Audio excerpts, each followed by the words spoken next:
Baik, Ustadz Albar ya. Sebelum kita bahas bagaimana caranya kita melunasi hutang, saya perlu memberitahu, ada keistimewaan buat kita-kita yang memberikan hutang.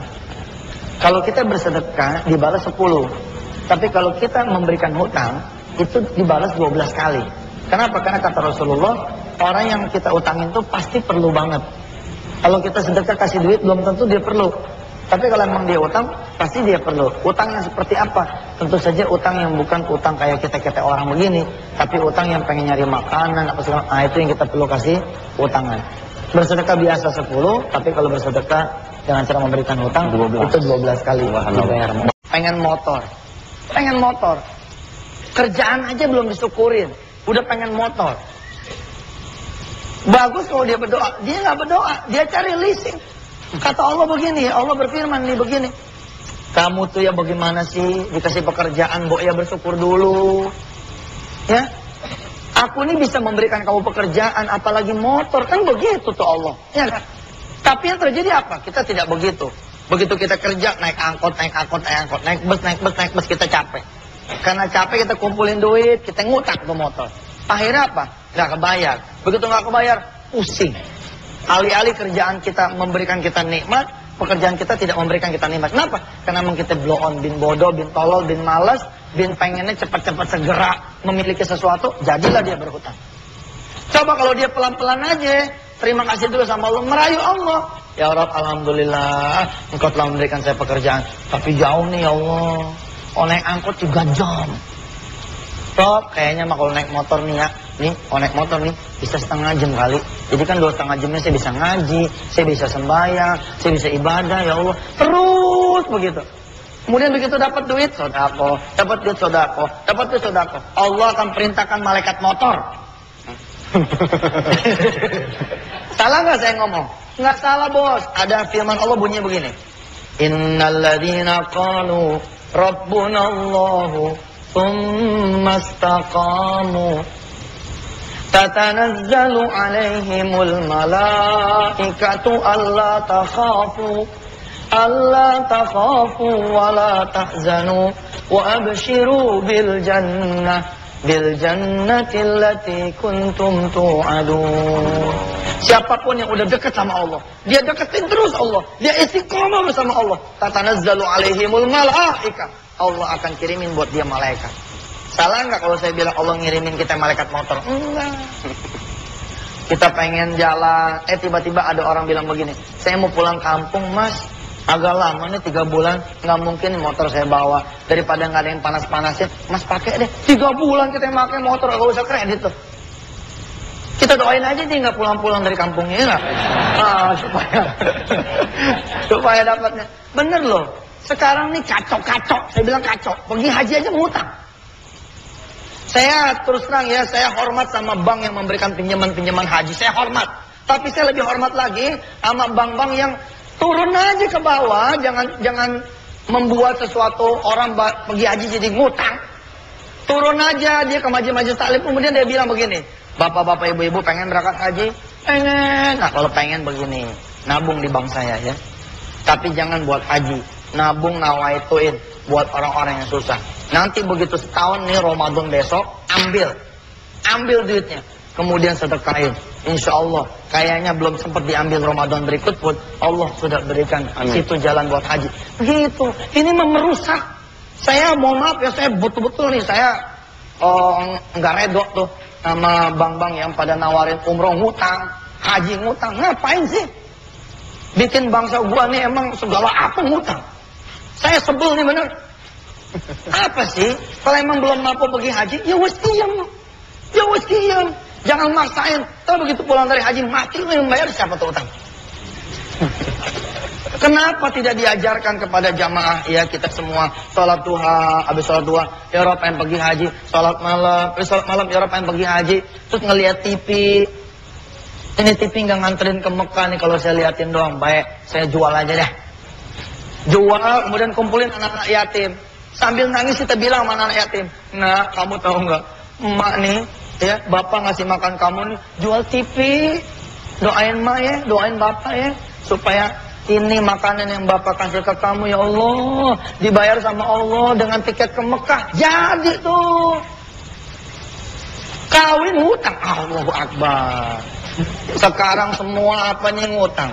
Emang nih Indonesia dicap sebagai negara yang punya utang ya, 1.200 triliun, belum termasuk di jumlah utangnya dia, utangnya saya, utang kita semua. Baru utang negara 1.200 triliun. Kenapa? Karena negara ini negara yang lemah.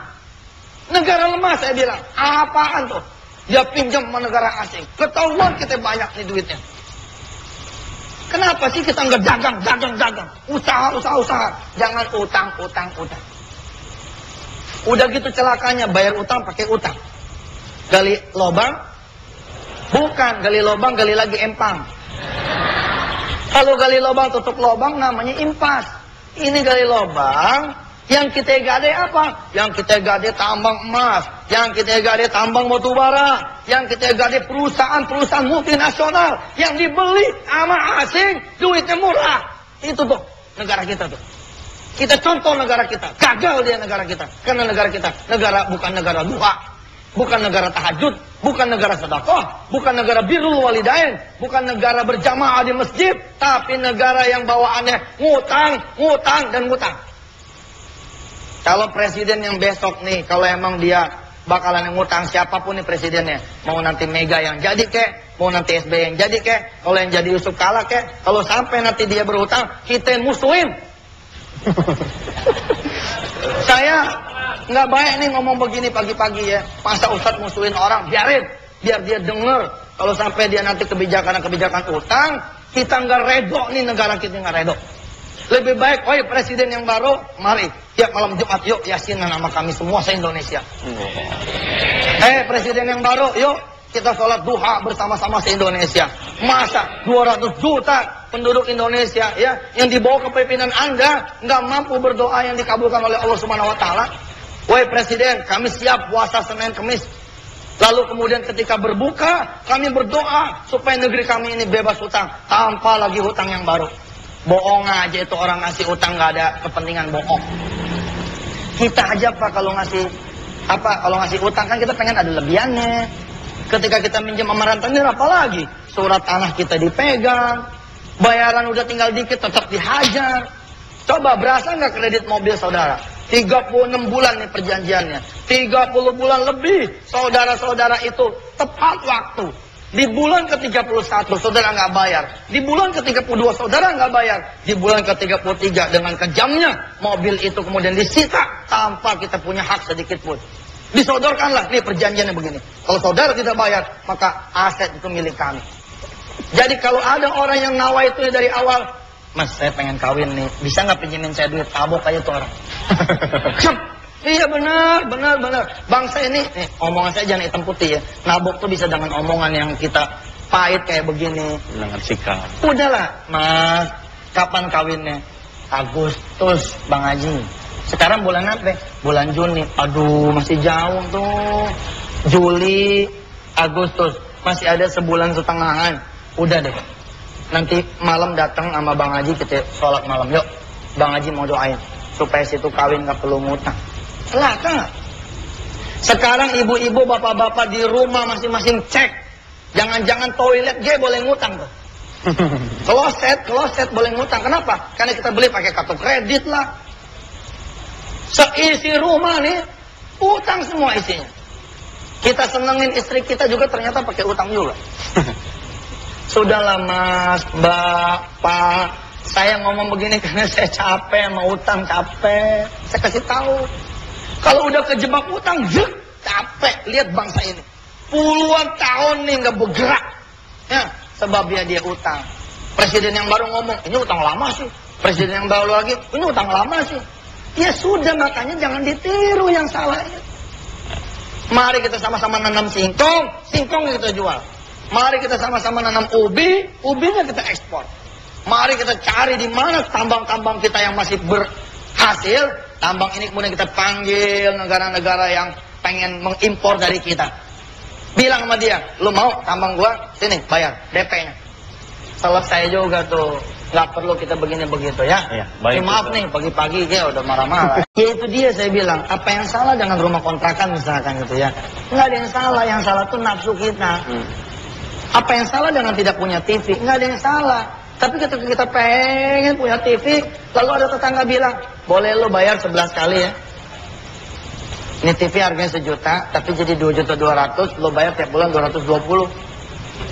Subhanallah kita iyain itu. Karena emang kita ini gelap mata. Ya, mata kita ini buta. Nggak bisa ngelihat yang sudah ada. Nih saya bacain di salah satu jemaah nih. Tapi jangan deh. Kagak baik. Ya, isinya kurang enak. Pokoknya manusia tuh nggak ada syukurnya. Manusia ini memang tidak ada syukurnya. Padahal gampang kata Allah. Syukuri dulu saja. Nanti aku akan tambah rezekiku untukmu. Wa id ta'adzana rabbukum la in syakartum la azidannakum wa la in kafartum inna adzabi lasyadid. Dia kerja, dia kumpulin duit, dia dapat mobil tahun 95. Tapi hatinya nggak bisa ngelihat tuh 95. Hatinya ngelihat 2005. Matanya nggak bisa ngelihat dia punya mobil 95. Matanya ngelihat mobil yang 2005 terus. Pantatnya dia punya ya, duduk nih, kayaknya nggak ada syukurnya bahwa dia punya mobil tahun 95, yang lain belum punya mobil. Karena dia punya pola hidup seperti itu, akhirnya nih mobil nggak disyukuri sama dia. Yang ada bagaimana caranya ya mah, bagaimana caranya ya mah, bagaimana caranya ya mah, begitu terus. Akhirnya apa? Dua-duanya sepakat menjadikan mobil ini DP, jadi susah dia ngutang. Kemarin memang tidak ada AC, tapi tidak ada angsuran. Sekarang AC ada, tapi keringetan deg-degan. Kenapa? Karena mobil ini bakalan disita sama bank udah 2 bulan kagak bayar. Udahlah, betul yang Ustaz Albar bilang. Betul Ustaz Albar bilang. Biarin nak, begitu kata Umar Ibn Khattab. Biar kamu dihina, tapi kamu nggak punya utang. Mulia Ustaz. Oh, subhanallah. Baik Ustaz. Ada yang mau bertanya Ustaz? Silahkan. Yang sudah siap mau tanya tadi ada ya? Silakan. Iya, baik silakan. Iya langsung aja Mas. Assalamualaikum warahmatullahi wabarakatuh. Waalaikumsalam warahmatullahi wabarakatuh. Terima kasih kepada Ustadz. Dan saya nama saya Rasna Haji Bisnu dari Lampung, Yayan Lampung. Alhamdulillah senang sekali hadir bersama-sama di sini. Yang ingin saya tanyakan adalah, yang pertama, ada orang yang berhutang. Tapi biasanya orang yang berhutang itu kan udah meninggal duluan. Tapi ini kasus udah meninggal duluan. Udah meninggal duluan. Tapi ini kasusnya berbeda. Yang dihutangi itu meninggal duluan, bukan yang menghutang ini. Nah, ini bagaimana yang membayarnya? Apakah dia mau bayar kemana? Apakah dia bersedekah untuk niatnya untuk membayarkan hutang yang telah dibayar? Yang dihutangi itu seperti apa Ustaz? Ya, baik, terima kasih. Ya, Assalamualaikum warahmatullahi wabarakatuh. Waalaikumsalam warahmatullahi wabarakatuh. Baik, anggap aja begini ceritanya ya. Yang punya utang meninggal, umpama ya, maka yang harus nanggung itu ahli warisnya. Kalau emang ahli warisnya nggak bisa bayar, yang ngomong aja bayar-bayar sama yang ngutangin. Enteng kok. Kalau yang ngutangin ini bisa ngasih maaf, insya Allah selesai. Kalaupun nggak bisa ngasih maaf, dia bilang nggak mau, pokoknya bapak kamu itu utang harus tetap bayar. Ya udah bayar aja. Insya Allah itu kebaikan buat orang tua kok. Sekali kita bilang utang orang tua saya akan saya bayar, nah Allah redo tuh. Allah akan kasih kesempatan anak didik kandungnya atau anak ahli waris yang meninggal ini punya duit buat bayar utang. Tahu kapan. Terus kalau yang kemudian punya yang ngutangin itu yang meninggal dunia, ya bayar aja ke ahli warisnya. Umpama dia meninggal nih, ya kan dia punya anak, punya istri atau punya suami, kasih kepada dia, insya Allah seperti itu. Baik Ustaz, ada satu lagi penanya, silakan. Assalamualaikum warahmatullahi wabarakatuh. Waalaikumsalam warahmatullahi wabarakatuh. Saya mau bertanya dengan Ustadz, saya dari siswi Man 2 Kudus. Apakah dengan sedekah kita bisa menjadikan kaya, supaya tidak akan terjadi utang piutang di negara kita atau di generasi kita? Terima kasih. Assalamualaikum. Baik, Ustaz. Silakan Ustaz. Ya itulah dia, kenapa Allah ajarkan sedekah? Supaya kita memang tidak tertindas. Coba lihat struktur doanya ya. Struktur doanya lihat. Allahumma inni a'udzubika minal ajzi wal kasali wal jubni wa a'udzubika min adzabil qabri wa fitnatil mahya wal mamat wa min ghalabatid daini wa qahrir rijal. Akhirnya nih kalau kita kena utang, kita kena ghalabatid daini wa qahrir rijal, akhirnya kita ketindas. Allah ngajarin jangan begitu. Ustaz, kalau saya nggak ngutang, saya nggak makan. Jangan. Bahasanya begini, Ustaz, alhamdulillah. Gara-gara saya nggak punya makan, jadi saya bisa niat puasa. Dia begitu. Ustaz mah enak banget ngomong kayak begitu. Ustaz udah kaya. Emangnya kita ujuk-ujuk datang begini? Enggak juga lah, sama aja. Saya bercerita, subhanallah, mudah-mudahan ini tidak termasuk riya dan sum'ah. Ya, tapi termasuk riya dan sum'ah juga, nggak usah diomongin deh. Pokoknya mah begitu dah. Ya. Malah saya acungin jempol kalau ada orang-orang yang bilang begini, Ustaz, saya office boy. Saya punya gaji cuma 400, Ustaz. Sedangkan di rumah saya ada ibu saya.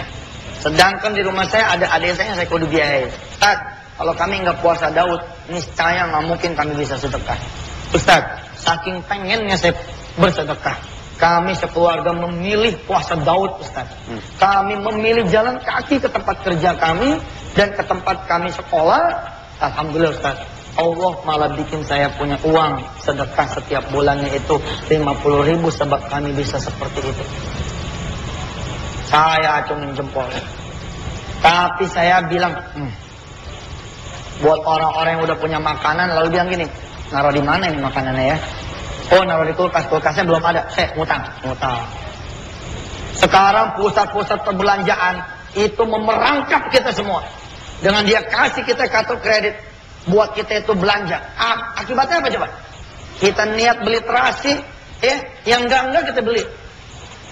TV flat kita nggak ada niat tuh buat beli itu. Tapi gara-gara di kantong kita ada kartu isinya 10 juta nih, kita belanja. Mestinya kita bilang nih, say no to hutang, say yes to sedekah. Kita bilang enggak, gue udah kapok punya hutang. Ustaz, kalau saya nggak ngutang, mana mungkin saya bisa ngegedein usaha? Gue bilangin sini. Ngegedein usaha tuh nggak perlu lu ngutang. Lu sholat malam gue gede tuh usaha. Lu sholat duha juga gede tuh usaha. Cuman emang kudu sabar.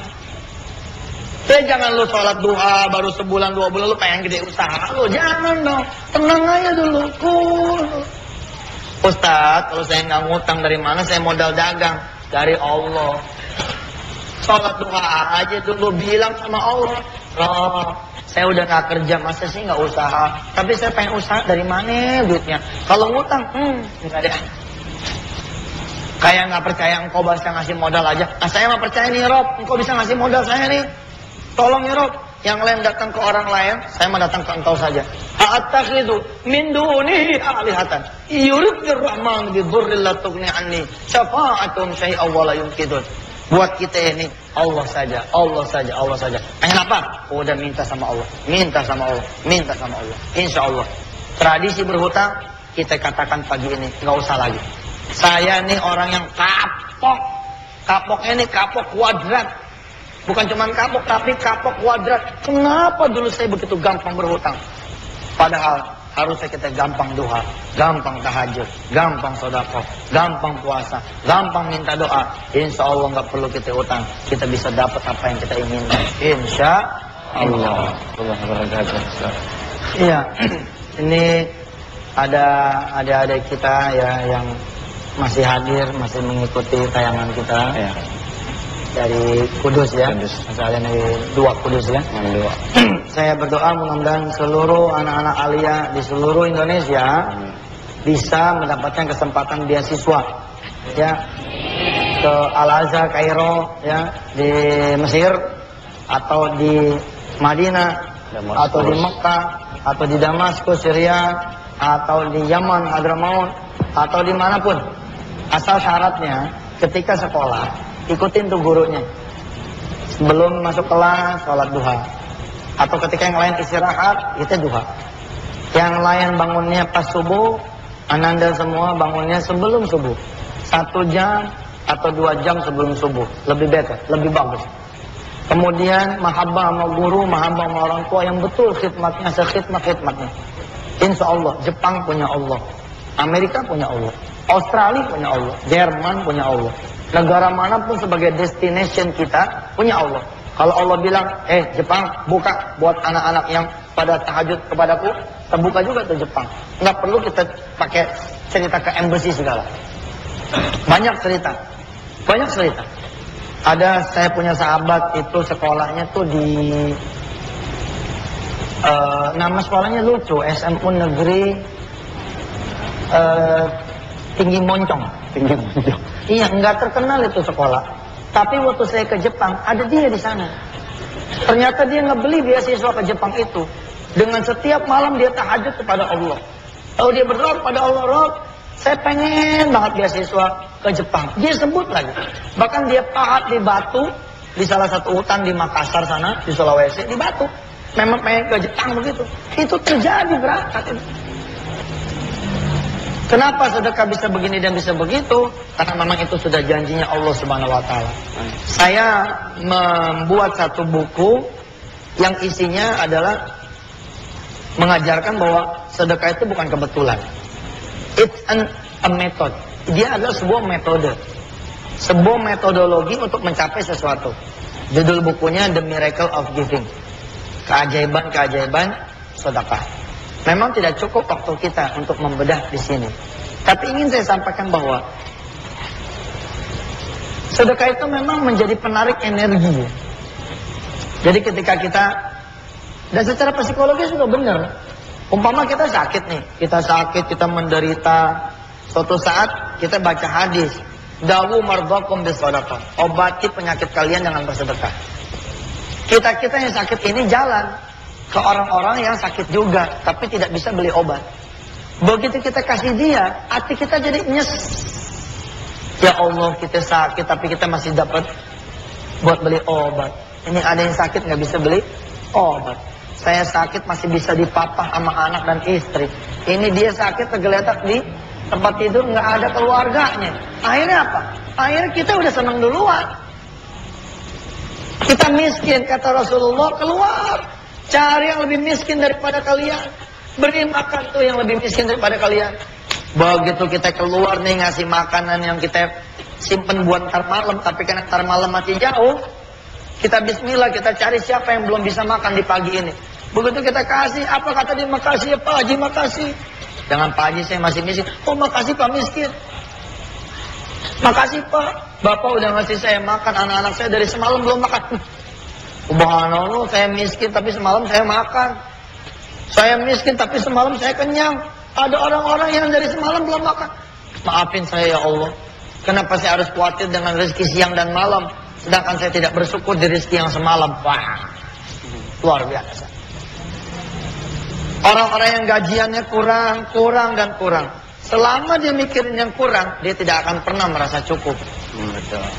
Tapi ketika dia kemudian bismillahirrahmanirrahim, ya Allah, gaji saya kurang. Tapi kalau mikirin kurang melulu malah, nggak bakalan bisa saya sedekah. Bismillah ya Allah, gaji saya 1 juta. Saya ambil nih 100.000. Saya mau sedekah kepada hamba-hambamu yang lain. Yang barangkali bukan cuma nggak punya gaji, tapi nggak punya pekerjaan. Rob, izinkan saya bertahan dengan duit 900.000 ini. Selesai. Hiduplah kemudian yang prihatin. 5 anak, tadinya 5 potong ikan. Kompromi sama keluarga, sudahlah. Kita yang makan 1 potong saja. 1 potong ini kita bagi 5. Kita kalau perlu jangan makan mie 5 bungkus, tapi makan mie 1 bungkus ber-5. Supaya 4 bungkus kita bisa sedekahkan. Seperti itu. Kita biasanya beli bensin full tank. Untuk 10 hari. Barangkali untuk 3 hari, sudahlah. Isi bensin hanya untuk 1 hari. Jatah yang 2 harinya, biar urusan Allah kita sedekahkan. Luar biasa. Kalau kita mau berpikir buat bersedekah, niscaya kita benar-benar bisa bersedekah. Ada orang di Jawa ya, nih saya ngucapin salam buat teman-teman Bani Adam Boyolali, buat teman-teman wisata hati di seluruh daerah. Barangkali pernah mengingat ada satu kisah, ada seorang tukang pijit. di satu masjid di Jawa nih, saking pengennya sedekah, dia hadiahkan itu tikar sama minyaknya, itu buat satu pengembara yang lagi nyari kerjaan. Dipanggil ini si anak muda, sini, kamu tungguin tikar saya, kamu pakai minyak kelapa saya, kamu pijitin orang. Insya Allah seluruh hasil pijitan yang hari ini untuk kamu, tidak saya pungut sewa tikar dan pengganti minyaknya. Ada hamba Allah yang menyedekahkan bakul jamunya. Dia cuma punya satu-satunya bakul jamu sama satu-satu gendongan. Gendongan dengan bakul jamunya ini dia kasih ke orang lain supaya orang lain itu bekerja. Luar biasa. Subhanallah. Ada orang yang punya lapak pecel lele. Saking pengennya sedekah, dia punya keluarga. Dia panggil ada iparnya. Apa dia bilang? Tungguin. Tungguin ini lapak saya. Tungguin ini warung pecel lele saya. Hasilnya ambil buat kamu. Allahu Akbar. Allah akan melihat orang-orang kaya yang bersedekah. Allah akan lebih melihat lagi orang-orang miskin yang bersedekah. Allah akan melihat orang-orang yang berkecukupan bersedekah. Allah akan lebih melihat lagi orang-orang yang kekurangan yang bersedekah. Allah akan bangga kepada mereka-mereka yang sehat dan mau menjaga sehatnya dengan cara bersedekah. Allah lebih bangga lagi untuk mereka-mereka yang sakit yang mau bersedekah. Allah bangga terhadap mereka-mereka yang tidak punya utang lalu mau bersedekah. Dan Allah lebih bangga lagi kepada mereka-mereka yang punya utang tapi juga tetap mau bersedekah. Hayo bangun, bangun. Ingat Allah. Ustaz, hari ini temanya utang. Bagaimana kalau saya udah keterlanjuran sekarang punya utang? Lapor terus sama Allah. Pagi, siang, sore, malam lapor ke Allah. Sekarang subuh, sebentar lagi duha. Maju, sholat duha. Yang lain 2 rakaat, saudara mentokin 12 rakaat. Nangis ke Allah. Ya Allah, maafin saya, udah terlanjur sekarang berhutang. Rob, bukakan saya jalan rezeki supaya saya bisa membayar hutang saya. Kemudian jadilah orang yang kangen. Kangen sama apa? Kangen sama sholat lohor. Supaya kita bisa lapor lagi ke Allah. Sebelum azan kita sudah masuk masjid. Sholat sunat tahiyatul masjid. Habis sholat sunat tahiyatul masjid, doa. Kalau perlu ambil mic, kita yang azan. Habis azan kita sholat qobliyah. Kita zuhur berjamaah, ba'diyah. Berdoa lagi. Terus begitu. Insya Allah nggak ada yang terlanjur. Kecuali Allah akan bayarkan itu hutang. Tapi juga jangan jadi orang yang lemah. Ustaz, aneh udah 7 minggu nih duha. Ustaz, aneh udah 7 malam nih tahajud. Ustaz, aneh udah sedekah nih. Tapi mane. Bukan mane, lu sini. Pernah berzina nggak? Iya Ustaz, saya pernah berzina. Berapa kali? Nggak saya hitung Ustaz. Udah selesai tuh. Diampuni nama Allah aja udah bagus. Dikasih kesempatan hidup aja udah bagus. Kejar aja dulu bertobat. Ustaz, saya nggak pernah berzina. Oke, kalau nggak pernah berzina, pernah nggak dimarahin sama orang tua? Iya tuh. Saya pernah dimarahin sama orang tua. Baik, minta ampun sama orang tua. Minta maaf sama orang tua. Supaya rezeki kebuka. Pokoknya mah terus ke Allah. Terus ke Allah. Sama seperti nasihat saya kepada diri saya dan kepada orang-orang yang belum berhutang. Jangan berhutang. Ke Allah terus. Nah, kalau sudah terlanjur, ya ke Allah aja lagi. Insya Allah. Dari punya utang menjadi punya uang gampang buat Allah mah. Gampang. Tinggal dihapus huruf T-nya. Huruf T-nya dihapus dari uang. Punya utang jadi punya uang. Insya Allah. Ustaz Albar barangkali ada yang mau disampaikan? Iya Ustaz, dari tadi saya ngeliatin di depan ini. Saya ingat minggu lalu Ustaz, saya bilang bahwa saya ingin ngajak istri saya itu bersedekah. Ya semoga ya utang-utang kita juga lunas Ustaz. Malum lah manusia utang juga Ustaz. Subhanallah. Jadi saya ajak istri saya untuk maju ke depan. Kita serahin cincin pernikahan kita. Ya mungkin nilai nggak begitu, tapi nilai historisnya itu Ustaz. Cincin nikah ya? Cincin nikah Ustaz. Oh iya, Ustaz Albar pernah janji. Pernah nanya istrinya. Ya mana sekarang istrinya? Ya, Bunda, mana Bunda? Mana Bunda. istrinya? Ya sini, naik. Sini ke depan. Ini istri Ustaz. Inilah istrinya Ustadz Albar. Ya, sini Bunda. Ya, sini. Istrinya Ustadz Albar ini termasuk istri yang setuju para lelaki poligami. Asal jangan Ustadz Albar katanya. Ya, gimana Pok? Ini Ustadz, Bunda buka cincinnya. Ya, ini bismillah kita sedekahin untuk Islam, untuk Indonesia, untuk pembibit. Subhanallah. Jamin sekalian Ustaz. Oh ya, oke. Ih, kapan lagi kita bisa nodong Ustaz Albar? Ya. Alhamdulillah. Alhamdulillah. Jam tangan Ustaz Albar sama cincinnya. Alhamdulillah. Kita doain Ustaz Albar bisa melahirkan anak-anak yang soleh-solehah. Amin. Ya, bersama istri dan seluruh orang-orang yang pada sedekah pada hari ini. Amin. Ini hari ini juga nih ada yang sedekah cincin kawin yang sudah dipakai selama 42 tahun. Ini cincin kawin yang sudah dipakai selama 42 tahun. Mudah-mudahan Allah betul-betul memberkahi dia punya rezeki sampai ke anak cucunya.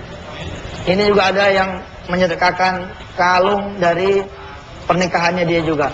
Semoga lah Allah, yang saya tidak sempat membacakan satu demi satu ini sedekah semuanya. Mohon redonya, mudah-mudahan ini saya serahkan kepada PPPA. PPPA ini bukan punya saya tapi punya Indonesia. Biarlah nanti PPPA yang membagikan kemana-mana. Saya pun ada rencana nanti mengundang lembaga-lembaga amil zakat ke forum ini. Ada dompet duafa, ada las al-ajar dan segala macam kita undang. Supaya bisa memilih nih jamaah mau bersedekah kemana. Ya, mudah-mudahan. Ayo kita baca suratul Fatihah. Mudah-mudahan Allah mengabulkan semua hajatnya orang-orang yang bersedekah. Al-Fatihah. Bismillahirrahmanirrahim. Alhamdulillahirabbil alamin arrahmanirrahim maliki yaumiddin iyyaka na'budu wa iyyaka nasta'in ihdinas siratal mustaqim siratal ladzina an'amta 'alaihim ghairil maghdubi 'alaihim waladdallin amin. Terima kasih buat jamaah yang sudah hadir di sini pengen konseling. Di depan ada Ustadz Aziz, ada Ustadz Hendy, ada Ustadz-Ustadz yang lain dari Wisata Hati, dari Darul Quran, silahkan. Sama saja, konseling dengan saya, dengan mereka pun sama saja. Saya mohon pamit, habis ini langsung ada acara. Buat yang pada pengen foto-foto juga tahan. Foto-foto sendiri aja nih, fotoin PPI. Ya, nggak usah foto saya. Mudah-mudahan barakah. Terima kasih, saya mohon maaf selama ngajar barangkali ada kesombongannya. Selama mengajar barangkali ada kesombongannya, mudah-mudahan Allah maafkan segala dosa-dosa saya semua. Baik pemirsa yang dirahmati Allah Subhanahu wa taala, selesai sudah kajian kita. Semoga kita termasuk hamba-hamba yang dibebaskan dari berbagai macam hutang dari Allah Subhanahu wa taala, kembali kepada Allah dalam keadaan bersih dengan ibadah kita. Terima kasih. Billahi taufiq wal hidayah. Wassalamualaikum warahmatullahi wabarakatuh. Waalaikumsalam warahmatullahi wabarakatuh. Yang mau sedekah